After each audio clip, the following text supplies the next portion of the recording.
राधे राधे, हरे कृष्णा। चैत्र मास की शुक्ल पक्ष की एकादशी कामदा एकादशी के नाम से जानी जाती है। कामदा एकादशी अर्थात कामनाओं को पूर्ण करने वाली एकादशी मानी जाती है। कामदा एकादशी का व्रत ये जो होता है, जगत के पालनहार भगवान श्री हरि विष्णु को समर्पित होता है। इस दिन विधि विधान से भगवान श्री हरि की और विष्णु की पूजा करने से मतलब हरि विष्णु कृष्ण एक ही हैं। भगवान श्री हरि विष्णु की और माता लक्ष्मी की आराधना करने से किसी भी प्रकार के कष्ट से, परेशानी से, किसी भी तरह से जिससे भी आप परेशान हो, उन सभी कष्ट से, परेशानियों से आपको मुक्ति मिलती है और कोई भी कामना हो आपकी भगवान श्री हरि विष्णु की कृपा से पूर्ण हो जाती है। तो यह दिन बहुत ही महत्वपूर्ण होता है। अगर आप व्रत करते हैं, अत्यंत ही श्रेष्ठ है। मान लीजिए व्रत नहीं कर पाते हैं किसी भी कारणवश, तब भी आपको आज के दिन भगवान श्री हरि विष्णु और माता लक्ष्मी की आराधना अवश्य से करना चाहिए। आज के इस वीडियो में आप जानेंगे कि साल 2026 में कामदा एकादशी कब है, एकादशी की तिथि कब से कब प्रारंभ हो रही है और कब समाप्त हो रही है। सबसे पहले तो मैं आपको ये बता दूं कि हमारे हिंदू संवत कैलेंडर के अनुसार, हमारा जो हिंदू धर्म का जो कैलेंडर है उसके हिसाब से हमारे नए साल के अकॉर्डिंग पहले हमारी ये नवरात्रि के बाद जो है कामदा एकादशी पड़ी हुई है। चैत्र से हमारा नया साल संवत शुरुआत होती है नए साल की, और कामदा एकादशी समझ लीजिए कि हमारे हिंदू कैलेंडर के हिसाब से पहला त्यौहार पड़ता है जिसको हम कामदा एकादशी के नाम से जानते हैं। इंग्लिश कैलेंडर के अनुसार हम विश करते तो हैं सबको नया साल, न्यू ईयर विश करते हैं, लेकिन हम अपने हिंदू संवत के अनुसार इसी दिन से मतलब चैत्र से ही हमारा जो है कुंडी पड़वा से हमारा नया साल संवत शुरुआत होती है। तो मैं तो यही मानती हूँ। तो ये हमारा जो नया साल है इसकी पहली एकादशी है। तो अब हम जानेंगे इसका शुभ मुहूर्त के बारे में। इस दिन किस प्रकार से पूजा आराधना करें, किन मंत्रों का जाप करें और कौन सा उपाय करें जिससे कि इस व्रत का संपूर्ण फल हमें प्राप्त हो। जिस भी कामना से आप व्रत धारण करते हैं या फिर बिना व्रत किए हुए पूजा करते हैं, तो आपकी पूजा का संपूर्ण फल आपको प्राप्त हो, इसके लिए आज विशेष क्या करें, संपूर्ण जानकारी कामदा एकादशी व्रत से संबंधित आज की इस वीडियो में मैं आपको शेयर करूंगी। बहुत महत्वपूर्ण है आज का वीडियो, इसलिए वीडियो को ज़रूर से पूरा देखिए। अगर वीडियो अच्छी लगे तो वीडियो को लाइक ज़रूर कीजिए।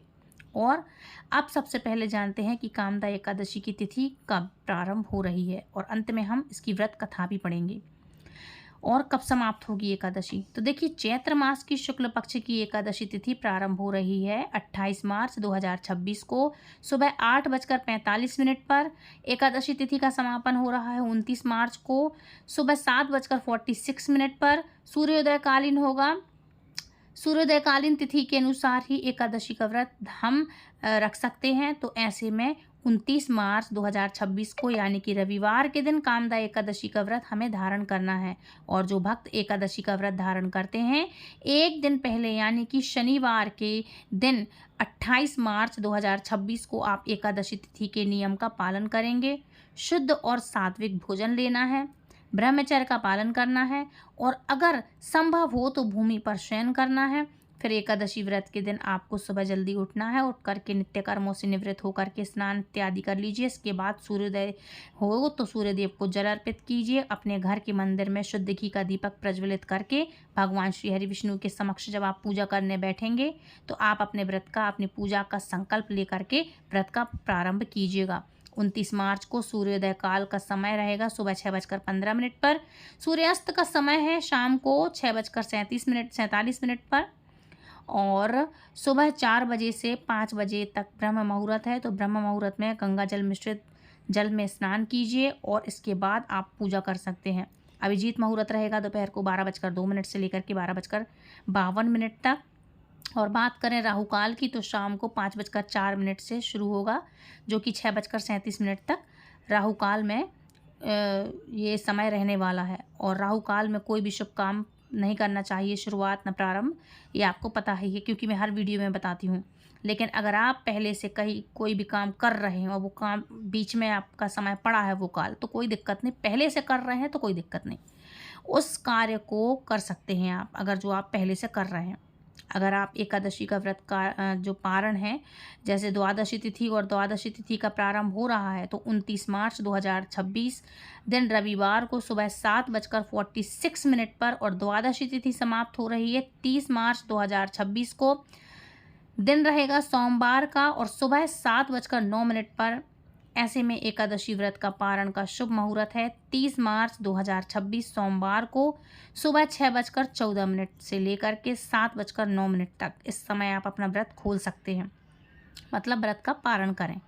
इस व्रत को विधि विधान से धारण करने से और भगवान श्री हरि विष्णु की पूजा करने से ब्रह्म हत्या जैसे महान पाप भी नष्ट हो जाते हैं और व्यक्ति को राक्षस योनि से मुक्ति मिल जाती है। और दाम्पत्य जो दंपति हैं वो संतान चाहते हैं तो इस व्रत को धारण करें और जो दाम्पत्य जीवन है वो आपका सुखमय होगा।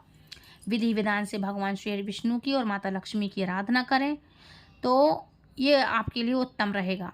अच्छा, आपको संतान प्राप्ति होगी, दीर्घायु होगी जिसकी, और संतान की प्राप्ति जिनको नहीं हो रही है वो ज़रूर से करें। और जिनकी संतान है, अगर वह इस व्रत को धारण करते हैं तो भगवान श्री हरि विष्णु की पूजा करते हैं तो उनकी संतान की आयु लंबी होती है और संतान को सफलता मिलती है। सबसे बड़ी बात, इस व्रत को धारण करने से आपकी संतान आज्ञाकारी होती है। भगवान श्री हरि विष्णु की पूजा करने से और उनके ध्यान करने से जो संतान अगर अच्छी हो जाए तो फिर अपना जीवन सफल हो जाता है। इसलिए भगवान श्री हरि विष्णु की पूजा आराधना ज़रूर करवाइएगा अपने बच्चों से, आप खुद भी करिएगा, उनके मंत्रों का जाप कीजिएगा, विधि विधान से पूजा करिएगा, है ना। इस व्रत को धारण करने से मोक्ष की प्राप्ति मिलती है, कामनाएं पूर्ण हो जाती हैं और ऐसा शास्त्रों में कहा गया है कि इस व्रत का पालन करने से व्यक्ति की सभी प्रकार की सांसारिक सुखों का आनंद लेते हैं वो, और बाद में श्री हरि विष्णु के बैकुंठ धाम को प्राप्त करता है वो व्यक्ति जो इस व्रत का अच्छे से पारण करता है, इसका महत्व जानता है, इसका पूरा विधि विधान से जो है व्रत करता है। ये बहुत महत्वपूर्ण है, सबके लिए अवश्य करना चाहिए व्रत। और अगर आप व्रत नहीं करते हैं तो पूजा प्रार्थना कर सकते हैं। और उम्मीद करती हूँ ये वीडियो आपको आज का पसंद आया होगा। अब बात करेंगे इस व्रत की व्रत कथा और महत्व के बारे में। तो इसका सबसे पहले हम महत्व के बारे में जानेंगे। तो चैत्र मास की अमावस्या को हमारे भारतीय संवत की अंतिम तिथि होती है और इसकी अगली प्रतिपदा को प्रारंभ हो जाता है ये व्रत। हमारा नया संवत और भगवती दुर्गा के नवरात्रों के बाद आने वाली चैत्र के शुक्ल पक्ष की एकादशी को कामदा एकादशी अर्थात कामनाओं को पूर्ण करने वाला कहा जाता है। इस दिन भगवान वासुदेव अर्थात वासुदेव के पुत्र श्री कृष्ण का पूजन किया जाता है और गरीबों को दान देने का विशेष महत्व होता है। अब बात करते हैं इसकी व्रत कथा के बारे में। तो पुलकित मन से भगवान श्री कृष्ण को कोटि कोटि नमस्कार करने के बाद भगवान से युधिष्ठिर ने भगवान कृष्ण से प्रार्थना की कि हे महाराज, अब मेरी इच्छा चैत्र मास के शुक्ल पक्ष की एकादशी के नाम, महात्म्य, पूजा विधि और विधान आदि के बारे में विस्तार पूर्वक जानने की है। तब भगवान कृष्ण ने कहा, हे राजन, यही प्रश्न एक बार महाराज दिलीप ने महर्षि वशिष्ठ से पूछा था। तब वशिष्ठ ने जो कथा महाराज दिलीप को सुनाई थी वही मैं आपको सुनाता हूँ, ध्यान पूर्वक सुनो। बहुत समय पहले की बात है। रत्नपुर नामक एक नगर पर अनेक ऐश्वर्यों से युक्त पुंडरीक नाम का एक राजा राज्य किया करता था। रत्नपुर नगर में अनेक अप्सराएं, किन्नर तथा गंधर्व वास करते थे। उनमें ललित और ललिता नाम पति पत्नी भी थे, मतलब ललित और ललिता नाम के पति पत्नी भी थे। उन दोनों में अत्यंत स्नेह था। थोड़ी समय के लिए भी वह अलग अलग नहीं रह पाते थे। वे दोनों अत्यंत व्याकुल हो जाते थे अगर थोड़ा भी अलग रहे तो। एक समय पुंडरीक की सभा में अन्य गंधर्वों के सहित ललिता भी गाना गा रहा था, मतलब ललित भी गाना गा रहा था। गाते गाते उसको अपनी प्रियतमा ललिता का ध्यान आ गया। इससे ध्यान भंग हो गया उसका और गायन का स्वरूप बिगड़ गया। ललित के मन का भाव जानकर करकोट नामक नाग ने पद भंग होने का कारण राजा से कह दिया। तब पुंडरीक ने क्रोधपूर्वक कहा कि तू मेरे सामने गाता हुआ अपनी स्त्री का स्मरण कर रहा है, अतः तू कच्चा मांस और मनुष्यों को खाने वाला राक्षस बनकर अपने किए कर्म का फल भोग। पुंडरीक के श्राप से ललित उसी समय विकराल राक्षस हो गया। उसका मुख अत्यंत भयंकर, नेत्र सूर्य और चंद्रमा की तरह प्रदीप्त तथा मुख से अग्नि निकलने लगी।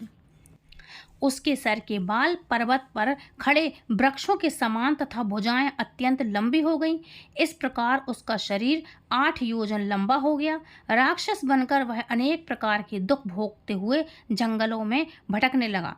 अब तो उसकी स्त्री ललिता भी अत्यंत दुखी होकर उसके पीछे पीछे भटकती रहती और तरह तरह से विलाप करती रहती। वह अपने पति के उद्धार का उपाय भी सोचती रहती थी।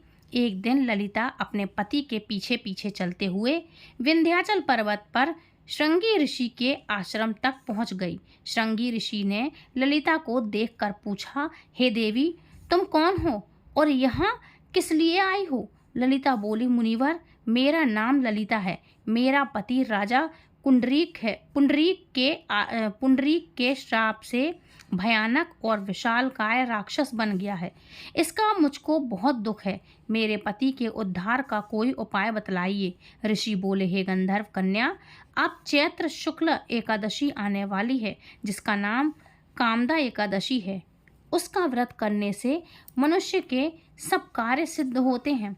यदि तू कामदा एकादशी का व्रत करके उसके पुण्य को अपने पति को दे दे तो राजा का श्राप भी अश्वमेध शांत हो जाएगा और तेरा पति शीघ्र ही राक्षस योनि से मुक्ति को प्राप्त हो जाएगा। चैत्र मास के शुक्ल पक्ष की एकादशी कामदा एकादशी आने पर ललिता ने व्रत किया और द्वादशी को ब्राह्मणों के सामने अपने व्रत का फल अपने पति को दे दिया। अपने पति को देते हुए भगवान से प्रार्थना करने लगी वो कि हे प्रभु, मैंने जो यह व्रत किया है इसका संपूर्ण फल मेरे पति देव को प्राप्त हो, जिससे वह राक्षस योनि से मुक्ति पा सके और वो मुक्त हो जाए। एकादशी का फल देते ही उसका पति राक्षस योनि से मुक्त होकर अपने पुराने स्वरूप को प्राप्त हो गया और अनेक सुंदर वस्त्र आभूषणों से युक्त होकर ललिता के साथ विहार करने लगा। उसके पश्चात वे दोनों एक दिव्य विमान में बैठ करके स्वर्गलोक को चले गए। वशिष्ठ मुनि ने आगे कहा, हे राजन, इस व्रत को विधि पूर्वक करने से समस्त पापों का नाश हो जाता है तथा राक्षस आदि की योनि भी छूट जाती है। संसार में इसके बराबर कोई और दूसरा व्रत नहीं है। इसकी कथा पढ़ने या सुनने मात्र से ही वाजपेयी यज्ञ का फल के समान फल प्राप्त होता है। बोलो कामदा एकादशी मैया की जय, भगवान श्री हरि विष्णु की जय। तो फ्रेंड्स, देखा आपने किस तरह से हर एक मनोकामना को पूर्ण करने वाली है कामदा एकादशी। इसका अर्थ ही समझ में आता है, कामदा मतलब संपूर्ण कामनाओं को पूर्ण करने वाली। तो आप भी ज़रूर से व्रत करिएगा और एकादशी का व्रत करते हैं आप तो निर्जल रखिएगा। एक रात पहले से आपको ब्रह्मचर्य का पालन करना चाहिए, 2-4 दिन पहले से, अर्थात नवरात्रि चालू हैं तो आपको ब्रह्मचर्य का पालन तो करना ही चाहिए। नॉनवेज ना खाएं, लहसुन इत्यादि, प्याज इत्यादि ना खाएं। एक दिन पहले से एक टाइम भोजन करें। ये कुछ नियम है जो आपको ज़रूर से पालन इनका करना चाहिए।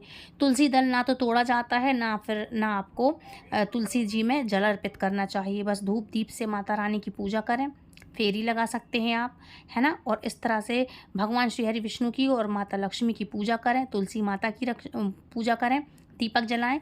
और पंचामृत से आप चाहें तो सत्यनारायण भगवान की अगर मूर्ति है या राधे कृष्ण की है या कन्हैया की है आपके पास मूर्ति है, लड्डू गोपाल की, तो इससे दूध, दही, घी, शक्कर, शहद इत्यादि इन सब चीज़ों से आप उनका पंचामृत से ज़रूर से अभिषेक कराएं, शुद्ध जल से कराएं। उसके बाद फिर स्थापना करें और पूजा का संकल्प ज़रूर से लें।